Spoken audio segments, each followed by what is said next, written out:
And welcome everyone to the second best of three of tonight's After Hour Gaming League's tournament. We are going to be watching a match played between Microsoft One and Capital One Blue.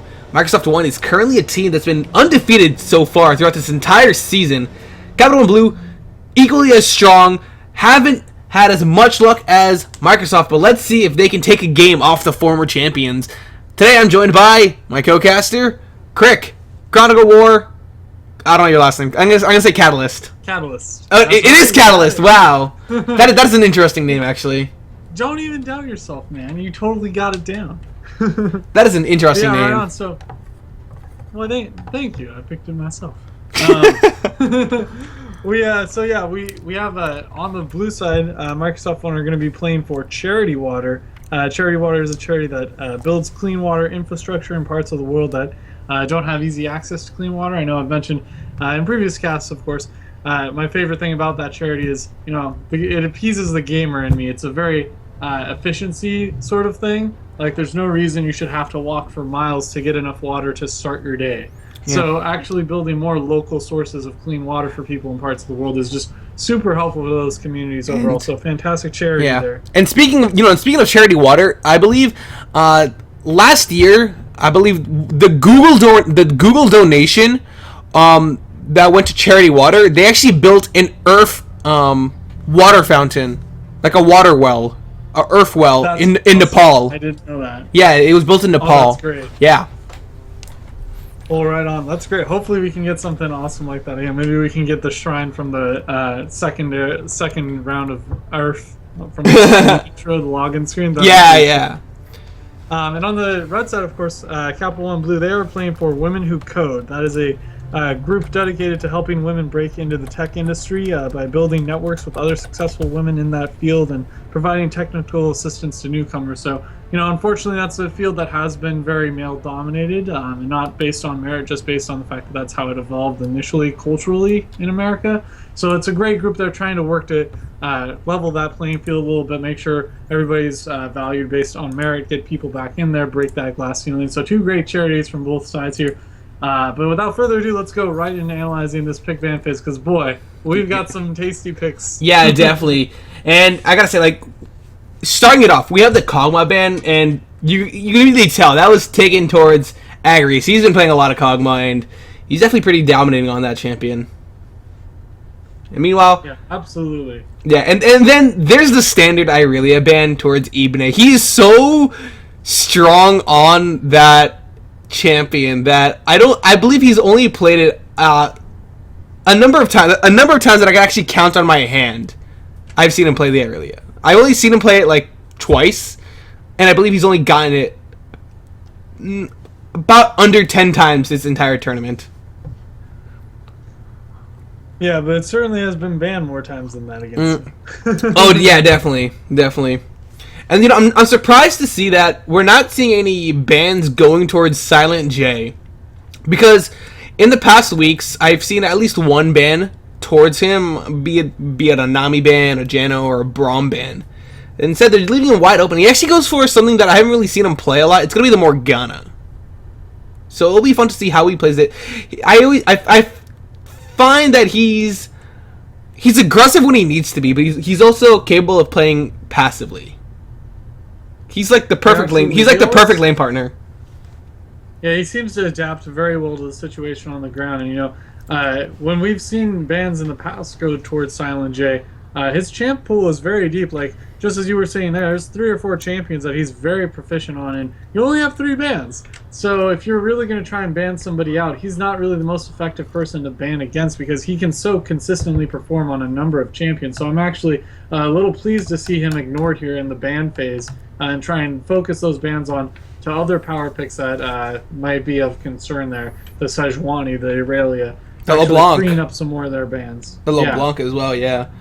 And speaking of the LeBlanc in the mid lane, we're going to be seeing a Corki mid lane, it seems like, against the Azir. Now, I don't know about bringing the cleanse against this team. I feel as though it's not going to be as effective as something like a heal or a barrier. Even Ignite might be better, because there's just not a lot of lockdown. There's the Leona, and then there's the Vi. One of them is gonna be able to get onto fairly easily. The other one's gonna have a difficult time, and that one's the Leona. If she tries to go in, you effectively use Emperor's Divide, and she can't get there. Vi does have her ultimate, but even then, you will be knocked up, but she'll be behind the wall when you're knocked up. It's a really weird interaction, but it makes sense. Yeah. And that cleanse might in part be, if they're expecting some sort of lane swap scenario to come out here, they might be taking that cleanse initially because of a early roam from Leona, level 2 roam from her to the mid lane before Vi will then hit 6 and then have all of her CC to try and lock him down. So he might be able to effectively use that in lane, but these aren't two bottom lanes that I would expect to be swapped. I think this will probably be a head-to-head matchup here. Both sides, I can see both sides being confident heading into this, so I wouldn't be surprised to see standard lanes come out this game, but if they have something like that anticipated, that could be a reason for taking cleanse in what is a matchup that it shouldn't really be the most effective in. So we are in to this game. We're getting in. It's going to be Microsoft 1 on blue team and Capital One Blue on red team. That's going to be really confusing. Yeah, it'll make sense in game 2 when they swap. But for now, it's not. It's going to be insane. And I just realized I spelled capital wrong. Oh, nice. Yeah. I darn English words. Yeah. I used O at the end instead of an A. Capital. Yeah. Well, I fixed it. It's okay. I only looked dumb for a moment. It's okay. We've archived it in infamy now, so you'll forever be dumb for a moment.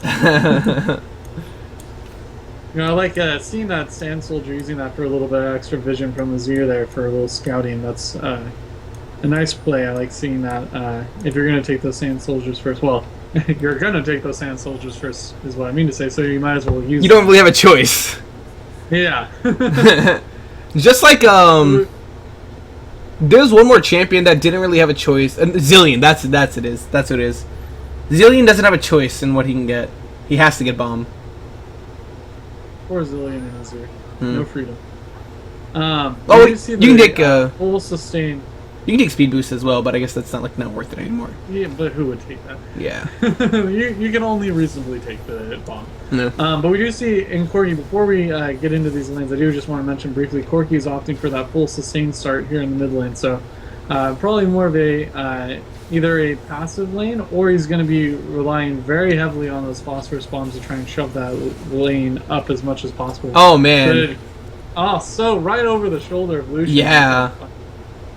Really, that was really close by Silent J. If it had hit, then that would have been a really devastating bottom lane. Level 2, not hit just yet. Imagine when it's level 2, the explosion that's going to be happening right there. Both of those AD carries are rushing for that moment.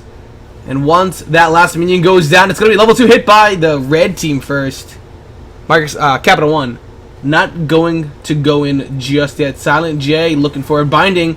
Just going to be sidestepped. Beautiful by dash Celebris there from Lucian. Yeah, and there's the Zenith Blade as well. Cross JJ not going to have it connect, so they will not be able to go in just yet. But Celebris caught out by the Dark Binding. Hyjaxi, though, will not be able to continue going in. Yeah, unfortunately, the ADC not in position to follow up with some additional damage there, but a very good point blank binding. So see a little bit of fighting going on in the mid lane as well. A little tussle back and forth there. Yeah, just some poke going down onto each other. No summoner spells have been popped just yet. Well, the smites have been popped. They are summoner spells. Yeah. But wow. So far, even actually going in really far. Takes a couple of takes one tower hit against William Brasky right there, but he does actually end up winning that out. He has the sustain from his passive, and Celebris cutting in by another Dark Binding. Gonna go in, Xenoblade going down onto Silent J, an immediate Dark Binding gonna keep him, a Black Shield gonna keep him alive. I'm very impressed with the response from this Lucian. Whenever he gets binding, he immediately dashes. As soon as it wears off, he dashes in and tries to get some follow-up damage to win the trade afterwards. And he's been doing a very effective job thus far. This blue side really needs to start taking that into account and be ready for some follow-up re-engage to try and capitalize on that tendency. Yeah, Hydraxi's more content with just farming up. Hasn't really been using the buckshot to poke too much after Silent J gets that Dark Binding. But later on, he will be scaling. The burst is just going to be absolutely insane. And Cross JJ can't really find anything in this lane. It's going to be really difficult against the Morgana. The Black Shield kind of just messes you up. Can't really lock down anyone with that. And I would not be surprised to see Silent J max the Black Shield second just to prevent Leona from popping it with Zenith Blade later on. Yeah, that's a good point. We might see. We'll have to pay attention to how those levels are taken. Definitely going to be more of a utility position for this Morgana here, so I wouldn't be surprised to see that come out. Yeah, and they're just going to back away. Lucian low on mana. They know that they can't fight this. And unfortunately, Yururu, he was looking for a gank, but he's not going to be able to find anything just that. He's spending a lot of time right there. And there's Cross JJ going in onto Silent J, but he can't get the stun off onto anyone. Yururu coming in, can't get the follow-up knockup. He's going to go in. The heal was just used by Zelibers. Not going to get that support to die, but he actually does get this kill. Now Thurstman, he's there to follow it up. Both of the supports are going to fall. Unfortunately, Silent J was the one to take the kill onto Cross JJ. Yeah, that last tick of Ignite being exactly what they needed to finish off that kill, but still unfortunate that the Vi was there for the counter gank immediately afterwards. And that's just going to be a kill going on. And they're going to continue this fight. There's the body slam stopping the... Whoa, what is happening? Thurstman left alone against the Grizz. Yururu leaving his 80 carry to die right there. He's going to have a barrel to get the follow-up kill, but... I think Hydraxi's kind of confused as to what just happened right. I think we're all confused as to what just happened right there. Yururu body slammed Vi, and the CC from the body slam lasted long enough to where her Q timer ran out. And then Gragas flashed over the wall thinking that the Q was still up, so it was going to block the Vault Breaker, but it wasn't, so she stayed over there and was able to just auto down Graves. Body slam almost made it out of there scot-free. Body slam cancels Vault Breaker. If you're knocked up or knocked back when you're channeling Vault Breaker, it's canceled. Silent J taking a lot of minion aggro. He's going to be stunned up. And this may be a kill. Ignite's going to be ticking. Can he survive? Heal's not available for Hydraxi. And Silent J able to survive. Here's the teleport. Going to be completed by Ime. They're going to go straight on to Zelibers. Can they get the kill? He's going to be trying to run away. And it looks as though this kill is going to go over to Ime. Not close enough to that wall to dash through. He tried it but couldn't make it. Just wasn't in range. Made it out, did Morgana, with 60 hit points in that. The Biscuit immediate hit point return, saving her life there. Yeah. So far, Microsoft won, really showing up there. That bottom especially is extremely aggressive against the Leona losing. You would think that would be the aggressive pair, not the Graves Morgana. They'd probably wait till a little bit later on before they look for these fights. The combination of Leona passive plus the double hit from Lucian wins trades fairly easily for them, but they're just not scared of that power. Instead, facing it head on and winning out a lot of the times.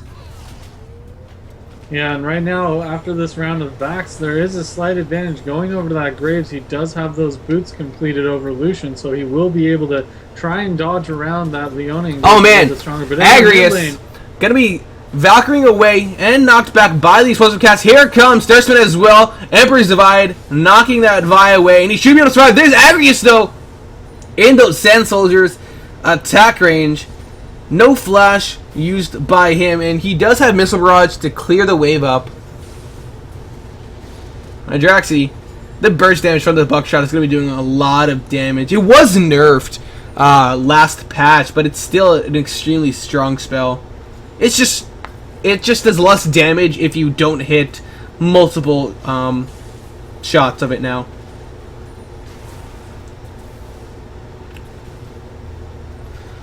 So far, CS leads are fairly even across the board. No one has a clear lead just yet. It's all about the kills and where they have gone. 2 kills onto Thirstman. So far, 1 kill each onto the top jungle and support of Microsoft One. And there's Zelibrus going in with a relentless pursuit. That was a pretty dangerous call if Silent J only had Dark Binding up. Yeah, Vi actually opting to go for the Chilling Smite, trying to chase people down, actually get that consistent damage from her passive on her W there to really break down some people that she can find out here. So we're going to be looking for Vi to have a lot more of ganks coming forward in which she can skirmish around and really fight that out. Oh man, Cross JJ caught out by the Dark Binding, but that's still Leona. They can't exactly burst her down very easily. And meanwhile, in that mid lane, we did just witness some poke going down by Agrius, but Hydraxi taking a lot of damage. Cross JJ wants to go in. There's a Soul Shackles. Gonna be finding 2 members, and the Sun is only gonna be finding Cross JJ. Silent J still alive in the Dark Binding. Gonna be finding Cross JJ. He's going down to Hydraxi. Can Zelibrus stay alive? Yuru. There's the explosive cast. Nas getting Zelibrus away from safety. There's the ward going over the wall, and Yuru will be finding a kill with an auto attack.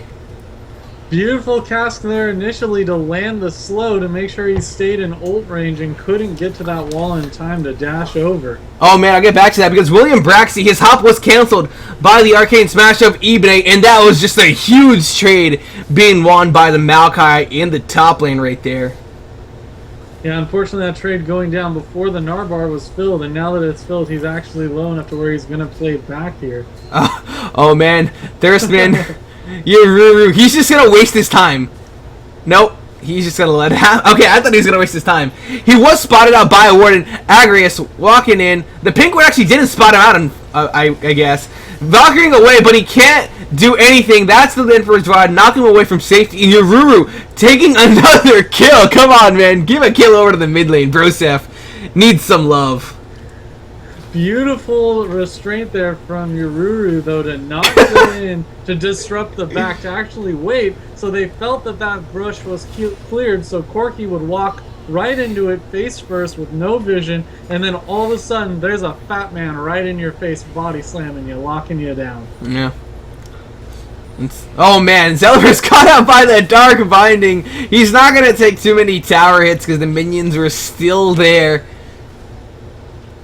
But that is Silent J. He actually does end up going back right now. Hydraxi going to be in that 2v1 for a small amount of time. And actually, Thirstman starting up on this dragon. He may just be able to take it. No one on Microsoft One is in a position to stop it from happening. I don't think they even know it's happening. Hydraxi making his way there, probably just putting a ward down over the wall. They should have been able to get an approximate time, so let's see if they can take the second one or prepare for the second one. Yeah, definitely a bit of a consolation prize here. Out-rotating for that dragon, as this early game is largely going in favor of the blue side here. 6-2 in the kills, nearly 3.5k gold lead here, actually a little bit over that. Yeah, so far, CS leads still not showing themselves. These teams are dead even. I would be happy for either of these teams to make it onto the finals. We do see, though, Silent J looking for something, and with Yuru there as well, they're looking for some form of aggression. They don't have a bottom lane tower to fall back on, so Capital One Blue gonna have to play a little bit safer. And the roam coming out from the rest of Capital One. There's the flash. Solar Flare gonna try and find Hydraxi, but it's not enough. Silent J locked down by the Assault and Battery. He's taking a lot of damage. Soul Shackles being shot, and it's not gonna find a stun. Thirstman so low, but he's still gonna end up falling to Hydraxi. 1 kill going over Agrius. Really aggressive onto that tower. There's a lot of damage. Hydraxi is going to fall, but it's a double kill to Agrius. Fantastic play by the Vi there. As soon as she saw the black shield thrown down on Graves to immediately ult that Morgana to make sure she punishes her. And she does so, and that results overall in a 3-for-1. Great play there. Yeah, now Ibne going to be finding William Braxey. He's just going to be able to hop over that wall. Meganar will not be showing himself just yet. Man, that's gonna so cute. You put the playing box on top of each other as you go back. It's just like, what's not to like about that skin? And then when you're in Meganar, your backing animation. You're literally taking a plane down. Yeah, exactly. You're taking a helicopter down.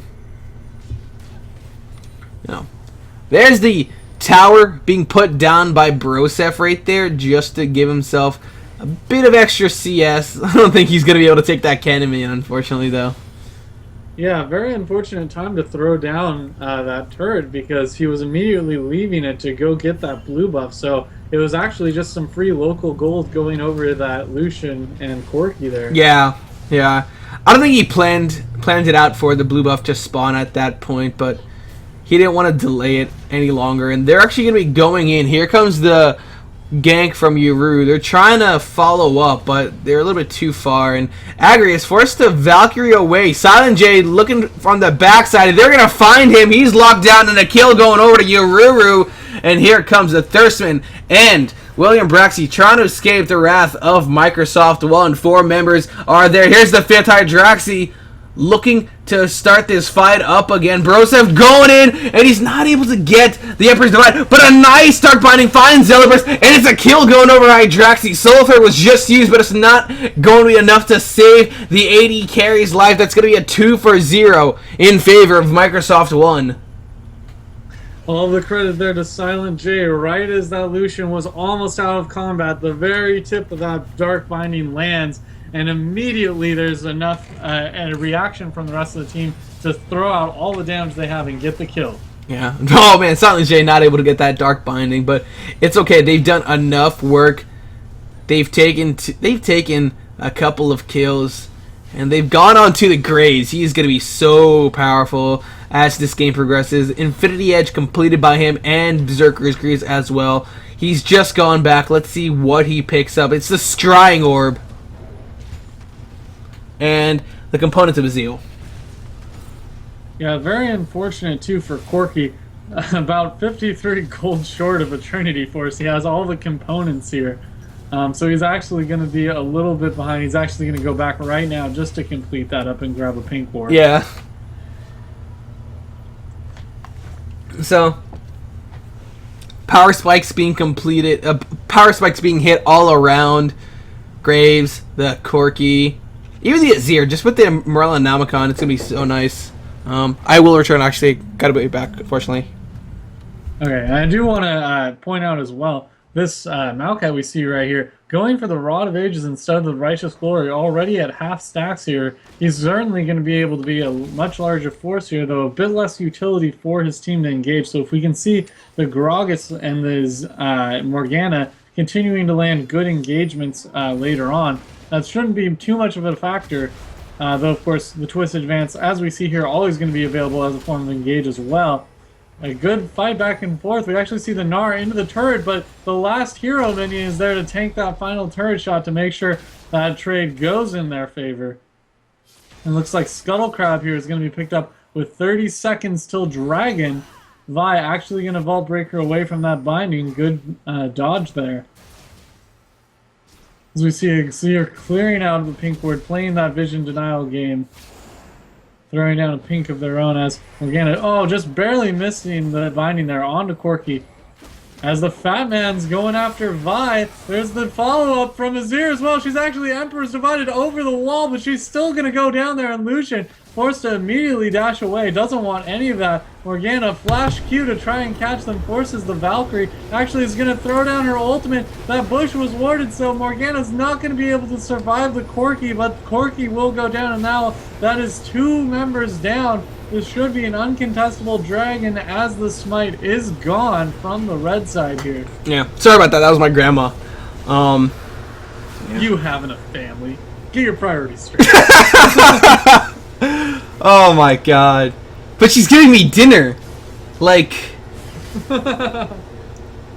Oh, well, if it's a dinner, Grandma, that changes everything. Well, William Braxton in the top lane just going to be hopping over that tree. Man, how high can he hop to jump over a Maokai? Man, like, Yeah. either Maokai is like Maokai's literally a sapling, or Gnar, like, has the hops. He's literally... He has better hops than me. He's literally Michael Jordan. I don't know. He's like the only basketball player that, like, I know that can, like, jump high.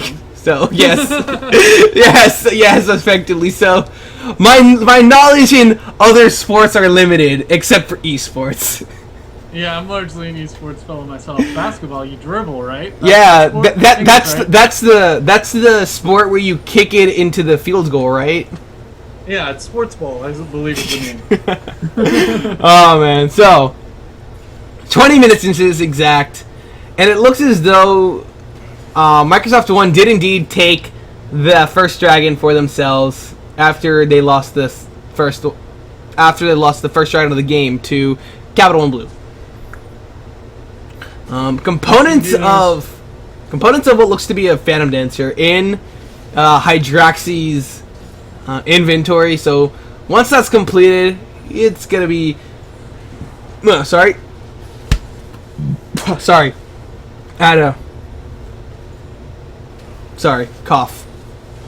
Had to. Oh, no worries. It seems like with that needlessly large rod completed on the 0-2, any skirmishes that break out at this point are certainly going to be going in the favor of the blue side here. They have hit really key buys when they went back, so they're going to bring a lot of power to any skirmishes that break out. So far, it doesn't look like there's anything too important here being set up as far as fights may go, but with that Gragas being deep in the enemy jungle right now, we might see something break out right here by the red buff. Yeah, Crush AJ and Agrius finding out Yururu. He should be able to get over this wall with the body slam. Oh man, William Braxton and Agrius, they really want this. The Baron has been started, and it's going to work entirely for Microsoft One. Silent J, on the other hand, has been taken down by Zelibris right there. But man, good guy Baron getting a kill onto Agrius. They weren't really able to follow up after that, but they still get one kill. 2 for 1 in favor of Capital One. Definitely going too far deep into the enemy jungle there without as much wards. They did lay down some vision once they were already there, but unfortunately that's too late, and that's going to cost them a little bit of their lead here. 2 for 1 overall in that trade. Not what they wanted to see here coming out of the blue side.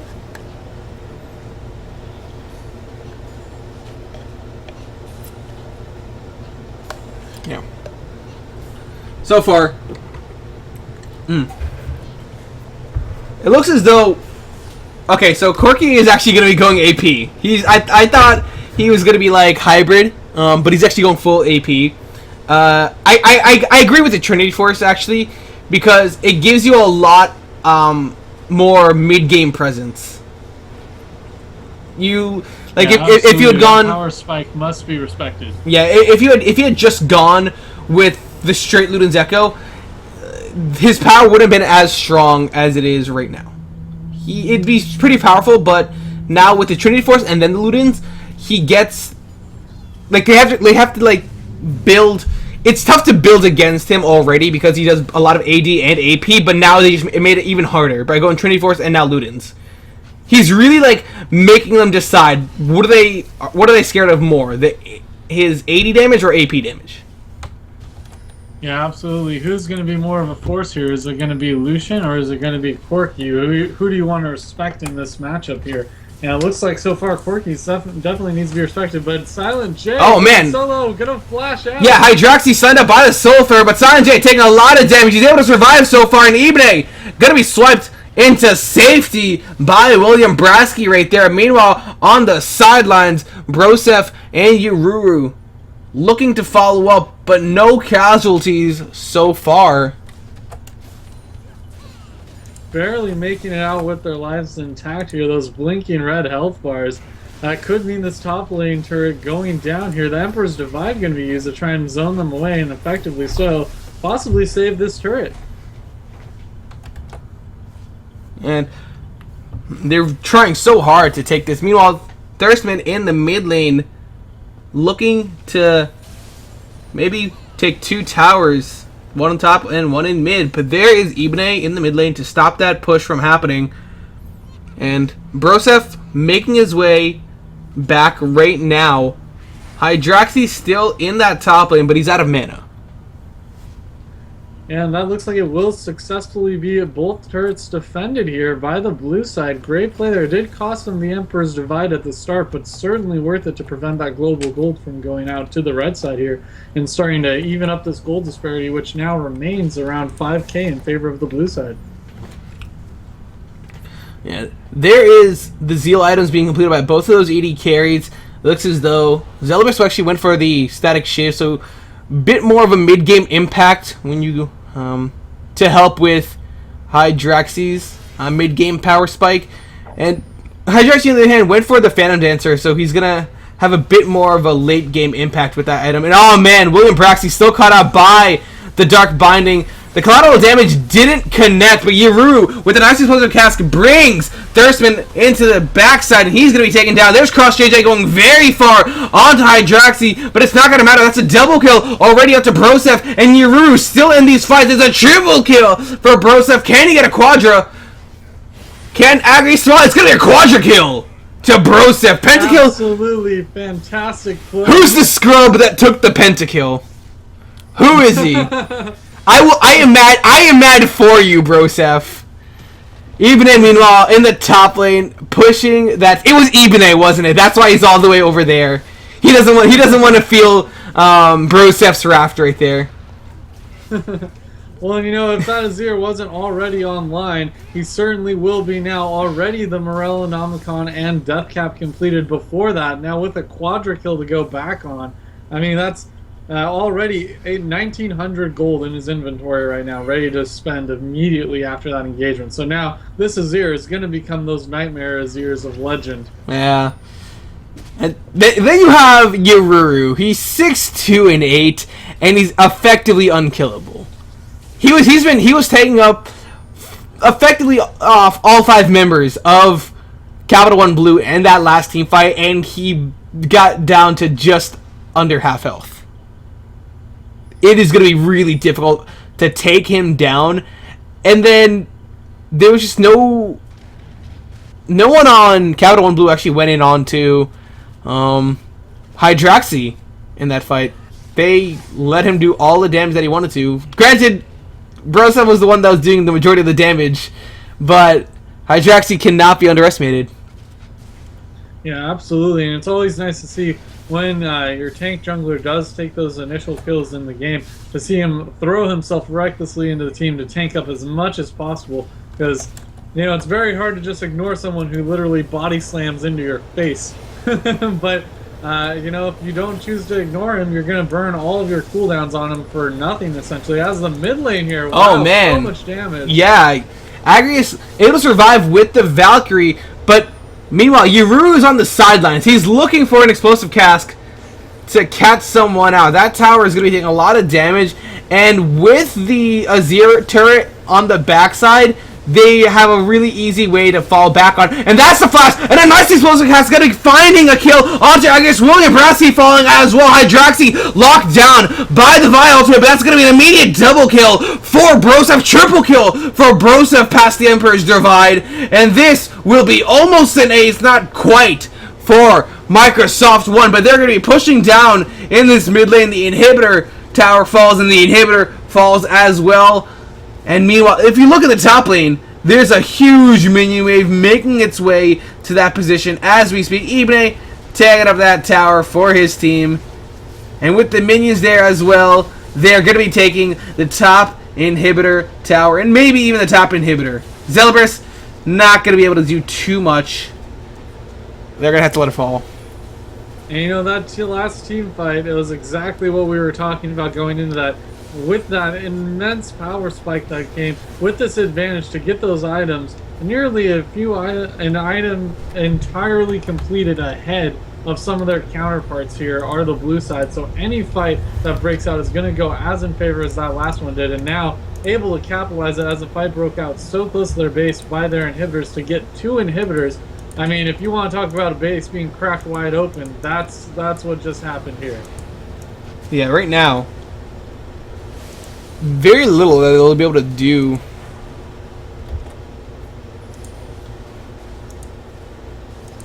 So far, 21 kills on Microsoft One compared to the 8 of Capital One Blue. It's looking really bleak for Capital One Blue right now, and this is kind of the point where they have to talk about what actually happened wrong in this game and how they can fix it. Yeah, absolutely. And it's got to come down to what those rotations were early game. Vi, of course, a very heavy early game impact champion for those ganks, and we just didn't feel the pressure coming out throughout this early game from that Vi, really snowballing her lanes ahead. If you're going to have that Corki who ends up trying to go for Loon's Echo, I mean, we're 30 minutes into the game, Corki still doesn't have that Loon's Echo completed. If that was the team composition they were going to, we really needed to see Vi get that Corki online, get him rolling to where those single ultimate shots into the group of the team can just do shattering amounts of damage. Yeah, Ibne continue with this split push shenanigans. Gonna be able to get that bottom lane second tier tower for his team. Total of 8 towers on Microsoft One compared to the one of Capital One Blue. They're taking a free Baron at this point. Only Hydraxi, Sanjay, and Yuru are there. Meanwhile, everyone else is just providing some sort of impact elsewhere. Ibne looks as though he's going to be taken down, but his sacrifice is worth it. If his team got a Baron, and they can just take whatever they want at this point. They're going to be making their way to Dragon number 3 for them, maybe. Up in 40 seconds. That's a flash from Thurstman. Doesn't really want to get locked down by Silent J's Dark Binding. Yeah, great fearlessness from Ibne to just continue pushing up that lane until he knew that Baron was secured. The Baron, of course, by far the more important thing than a single kill at this point in the game. So just furiously pushing to that inhibitor, demanding that the red side come answer him, or they lose their final inhibitor, or at least their final inhibitor turret as well. And risking a potential Baron steal for losing your entire base, definitely not worth it. So sacrificing himself to get his team essentially a free, uncontestable Baron. Gotta respect that team coordination and that team play.